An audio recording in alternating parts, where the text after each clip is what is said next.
Hi friends, good morning. Welcome to Sujatha creations. ఈ blouse ఈరోజు కుట్టాను.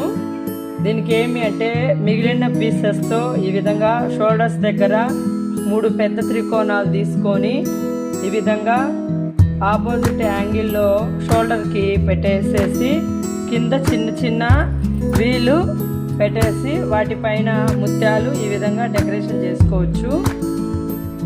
మీరు కావాలంటే ఈ ముత్యాలు కుట్టుకోవడంలో వేరే చాట్ అయినా వేరే యాంగిల్లో వేరే ప్లేస్లో అయినా ఈ విధంగా అయినా మార్చుకోవచ్చు. నేను ఈ విధంగా పెట్టాను కాబట్టి ఇదే బ్లౌజు మనం బౌటెక్లో ఇస్తే వాళ్ళు 800-900 అడుగుతారు. అది ఈరోజు బ్లౌజ్ యొక్క క్రియేటివిటీ.